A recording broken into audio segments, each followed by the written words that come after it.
will now begin the 5th lecture on church order. Chapter 14, Election and Ordination of Pastors. Section 1, Election of Pastors. When a local church wishes to call a pastor, a congregational meeting must be called by the decision of the session. A congregational meeting is a gathering of baptized and registered members of the church. When calling a pastor, the moderator of the session of the vacant church must first preach. Then he will ask for opinions regarding the vote in the call of a pastor. When more than half of those present consent to taking a vote, actual voting can then take place. Section 2, Preparations for the call. A pastor is called when he receives more than 2/3 of the vote at the congregational meeting.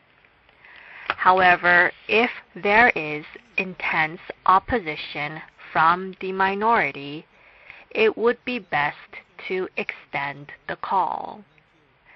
Then the form of the call is filled out according to regulations. Voters sign and date the form. The form of the call is then sent to the General Assembly. Section 3, the form of the call. Please refer to the textbook on church order for the form of the call. Section 4, Approval of Installation. When a call shall be presented to any minister or candidate, it shall always be viewed as a sufficient petition from the people for his installment. The acceptance of a call by a minister or candidate shall always be considered as a request on his part to be installed at the same time. Section 5, Presentation of the Call. The call shall be presented to the presbytery under whose care the person called shall be, and if the presbytery think it expedient to present the call to him, it may be accordingly presented. No minister or candidate shall receive a call but through the hands of the presbytery. Section 6, Changes in the Call. When changing the agreed salary of the pastor made at the call, the pastor and the church may report to the presbytery after mutual consent is made. When there are differences in opinion, the reasons are also reported to the presbytery. Section 7, the call of a candidate belonging to another presbytery. Section 8, Preparations for Installation. Section 9, Installation Ceremony. At the installation ceremony, the pastor first makes his vows. An appropriate sermon is delivered by the president of the presbytery. Next, the pastor being ordained stands and is asked the following questions. There are 7 questions in the textbook. When he answers yes to all 7 questions, ordination will then take place. Any licentiates receive the laying on of hands. Pastors are pronounced the pastor of the congregation. Section 10. Ordination Ceremony. The presbytery shall perform the ordination ceremony at the determined date and location as decided by the presbytery, and in the presence of the entire presbytery and members of the presbytery.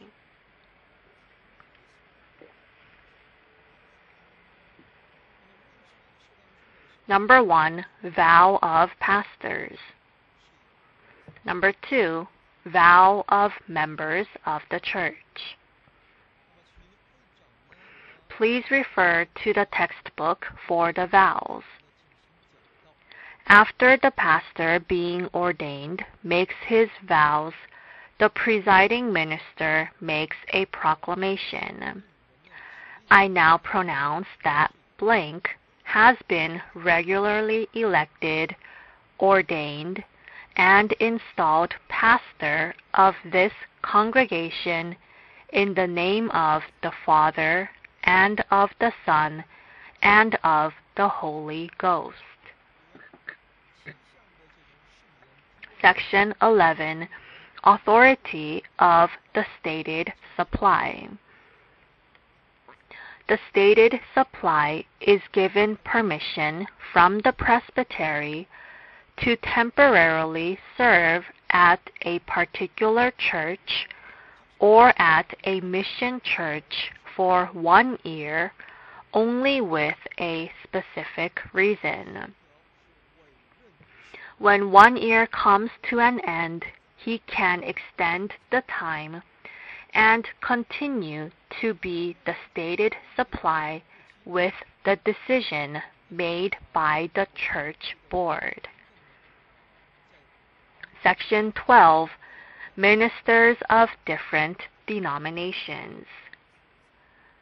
What must the Presbyterian government do in the case that a minister from another denomination is received? The minister must receive an education at a seminary of the pertaining denomination for at least 1 year. Then he must make his vows. Chapter 15. Translation or removing a minister from one charge to another. Section 1. Approval of translation. A pastor cannot be translated from one church to another without the permission of the presbytery.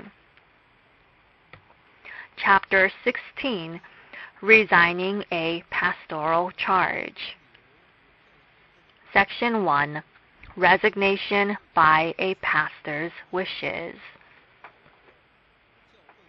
When a pastor submits the form of resignation to the presbytery as a result of difficult circumstances in his church, the presbytery will call the commissioners of the congregation to question the reasons for the pastor's resignation.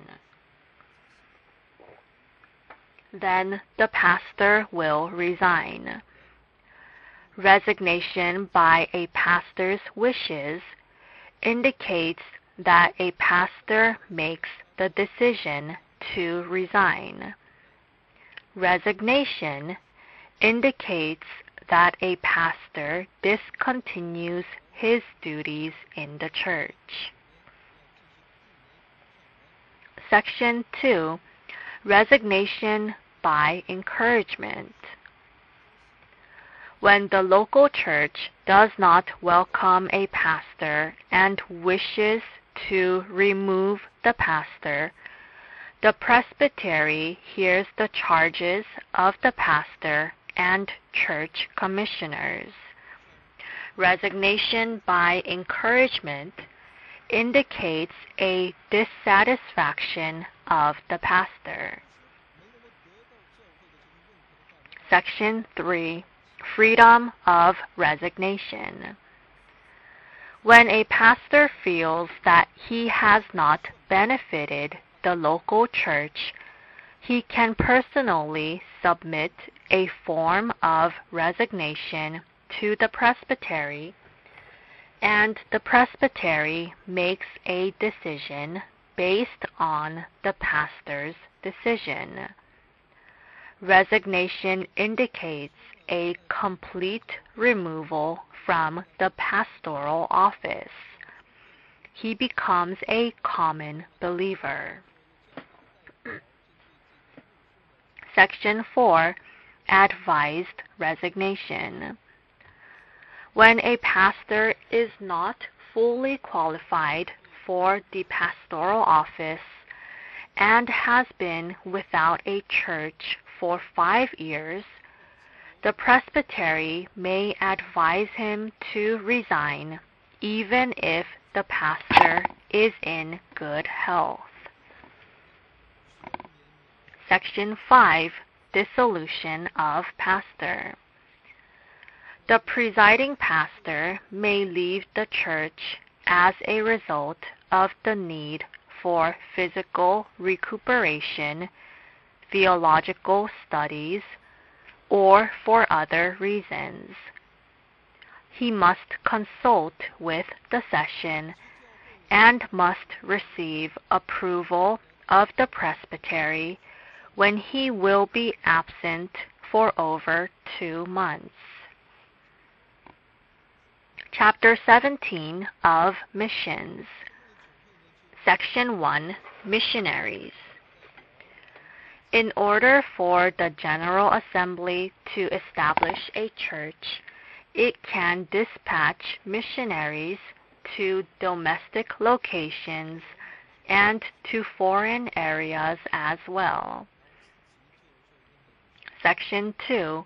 Missionaries abroad. Missionaries abroad refer to missionaries affiliated with a General Assembly. Missionaries abroad must sign a written pledge provided by the General Assembly.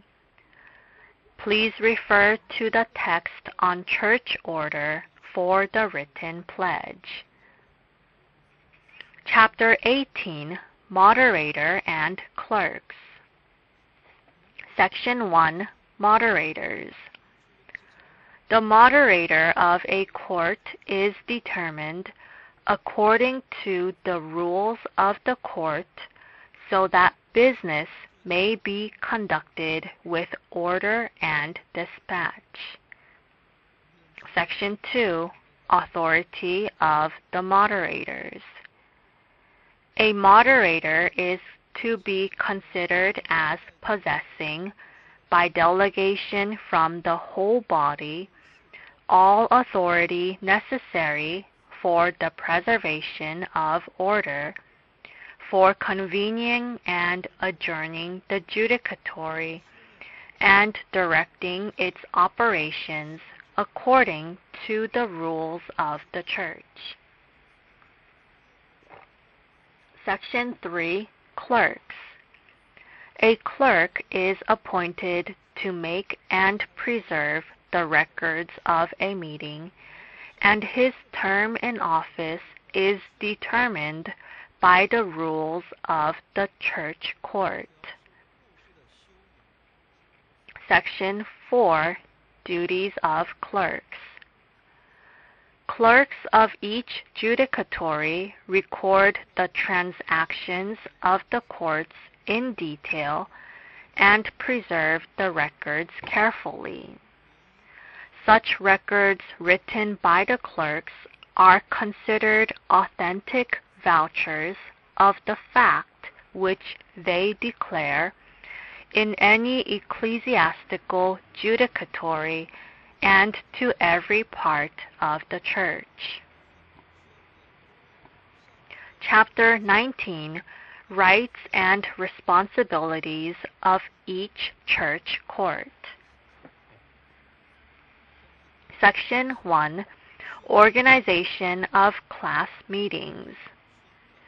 A local church may organize meetings for missions. Section 2, Administration of Class Meetings.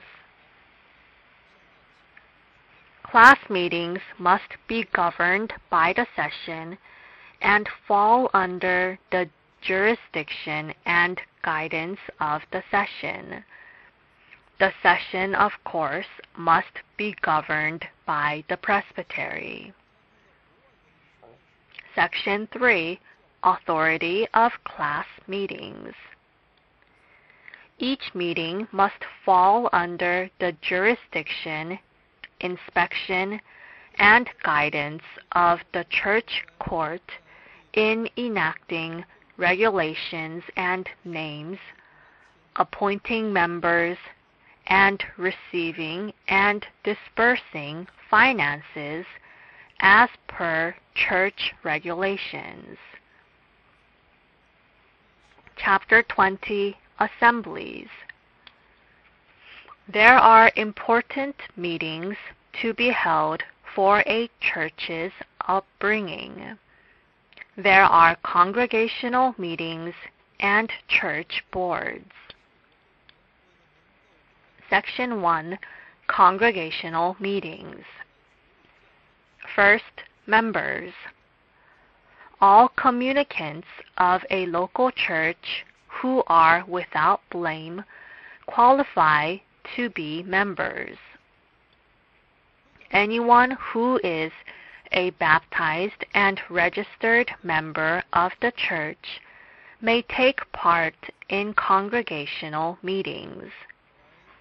Anyone who has been baptized as an infant may be a communicant once he is over the age of 15 and has passed the communicant's catechism and vows. Second, convocation. The session can call for congregational meetings upon the church board's appeal or upon 1/3 of the communicant's appeal.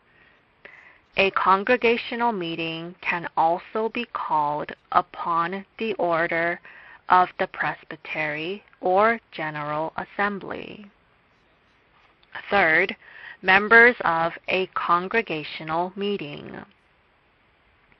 The moderator and clerk of the session of a local church is also the moderator and clerk of a congregational meeting. In the case that the moderator of the session is absent, the session can appeal for a temporary moderator. Fourth, gathering. The session makes an announcement in the church 1 week before the meeting will take place, which will include information about the date, place, and matter of which will be addressed. Fifth, meetings. A congregational meeting is regularly held at the end of each year. A congregational meeting sees and hears about the development and state of the session. It also receives reports from the church board and departments.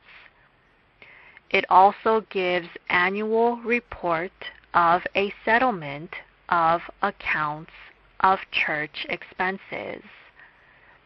The church must hold a congregational meeting at least once a year to give a report on a settlement of accounts. General decisions should be passed upon receiving more than half of the vote of those present. However, when installing a pastor, the candidate must receive more than 2/3 of the vote. Elders and deacons are also elected by receiving more than 2/3 of the vote. Section 2, Church Board. First, organization. A local church may organize a church board with members of the session and deacons. The moderator of the church board is the senior pastor. Deacons, not ordained, unlicensed preachers, and layman evangelists may take part in the church board. Exhorters may also take part in the church board. Second, the church board of a mission church. A mission church is a church without elders. A mission church may hold meetings with the assembly of a pastor, unlicensed preacher, and deacons. Third, management of finances. The church board manages church finances.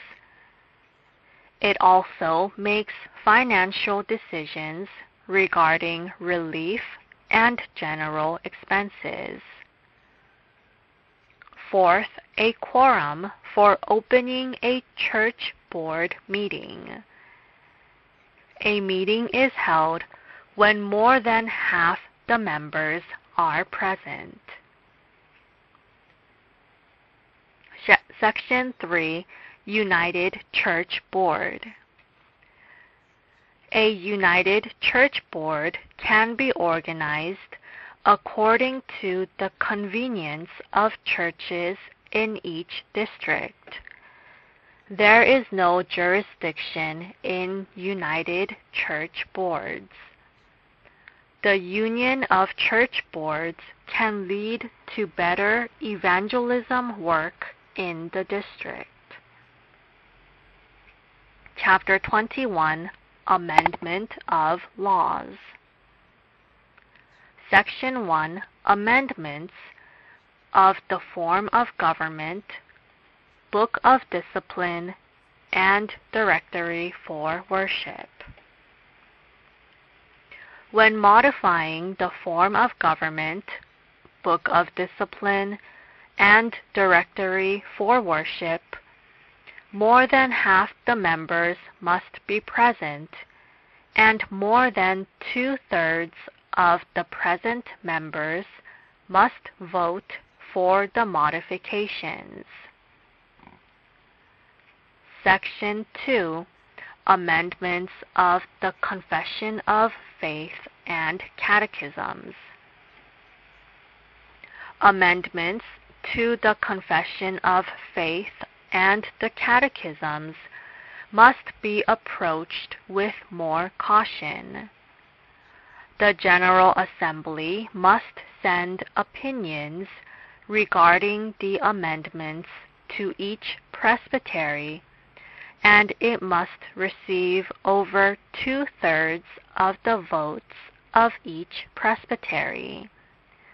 It must receive more than 2/3 of all votes taken. Section 3, Opinions of the Presbytery, Overtures.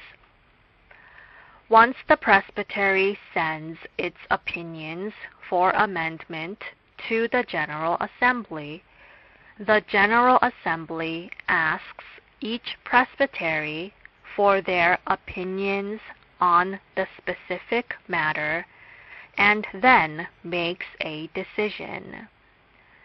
A meeting of the General Assembly can also make amends. we have studied the church form of government. Roman numeral 2, Constitutional Rules. Section 1, Establishment of a new mission church. A place of worship must be prepared in a certain area. There must be at least 15 adult believers in order to build a new church. A new church can be built if there are over 15 adult believers. This is the process of founding a church. The location, number of adult believers, and the number of children in Sunday school are recorded and reported to the presbytery. Section 2, Duties of Believers. Believers must attend worship, prayer meetings, and all church gatherings chosen by the church. Believers must give offerings. Believers must diligently learn and teach the Bible. Believers must keep the Lord's Day holy. Believers must not act in accordance with superstitious beliefs. For example, believers must not get their fortunes told. Believers must not drink or smoke. Believers must not gamble. Believers must not be violent in their actions. Believers must observe the truth and live by the truth. Section 3, Rights of Believers. Believers have the right to petition and make appeals by the order of church laws. Believers have the right to vote and are eligible for election according to the laws of the local church. However, their rights are taken away if they do not attend church for more than 6 months without reason. Section 4, Sunday Worship. Sunday worship begins with silent meditation. Believers must keep the Lord's Day holy. Believers must not celebrate or commemorate individuals during times of worship. Believers must not buy food or do business on Sundays. They must not take part in feasts, secular pleasures, or arcades on Sundays. Sundays must be devoted to worship, evangelism, visitations, and prayer. Individuals' monuments or statues must not be put up in sanctuaries. Section 5, Catechumenate. The church can appoint catechumenates after a believer has attended church for more than 6 months. He can be a catechumenate after he has attended church for more than 6 months. He can be baptized 6 months after he has studied the catechisms and after he has proven he has kept his faith. He must be over the age of 14, must have believed for over 6 months, and must be a faithful individual. Once he has taken the exam, he can then become a catechumen. The written vows for the catechumen are in the textbook. The catechumen is first appointed when performing baptism.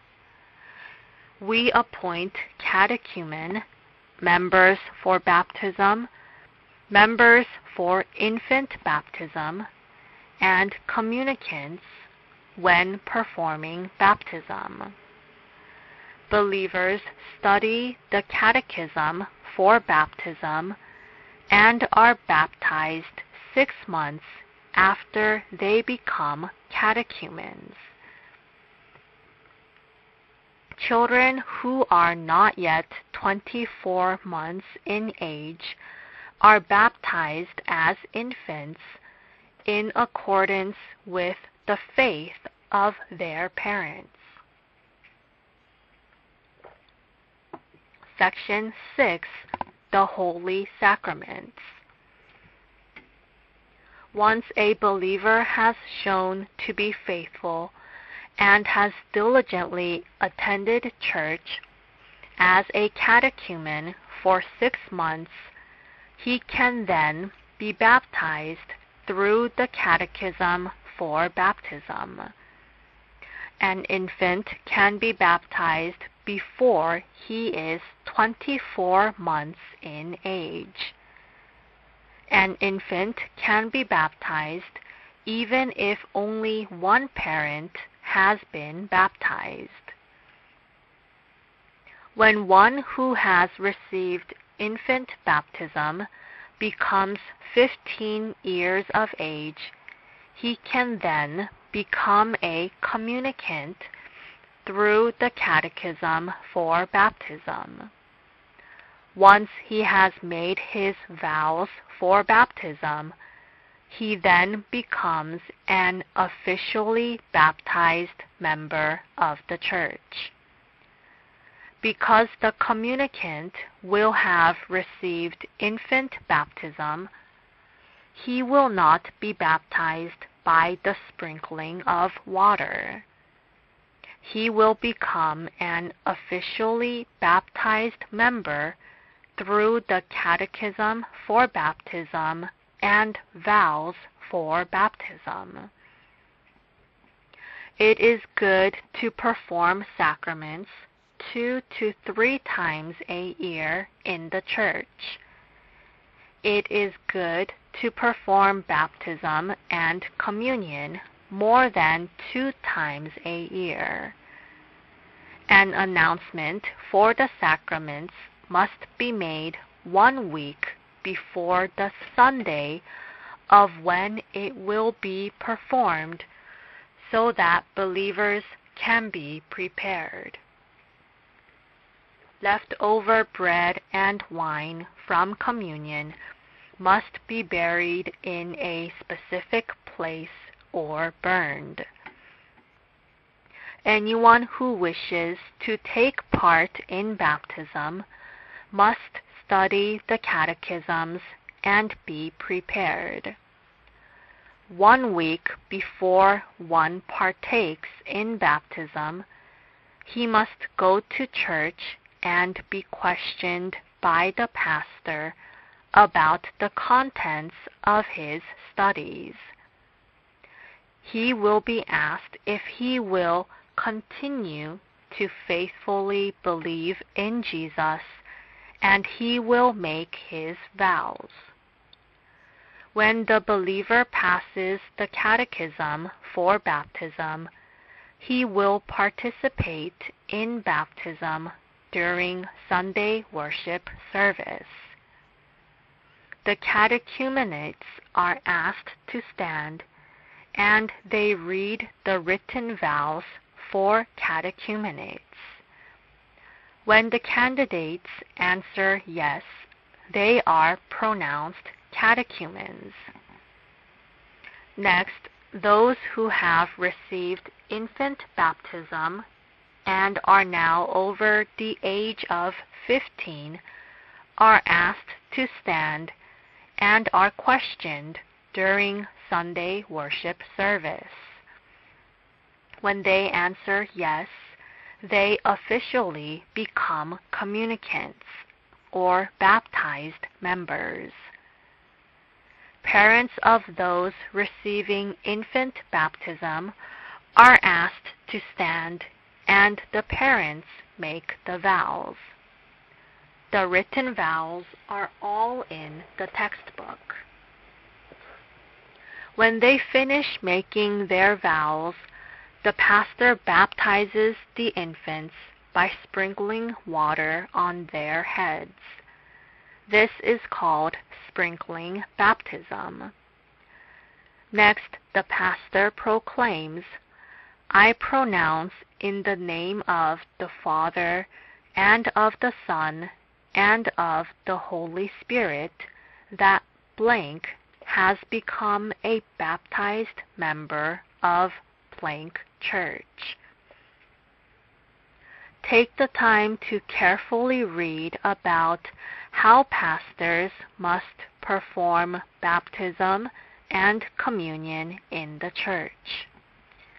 Here we will conclude the 5th lecture on church order. Thank you.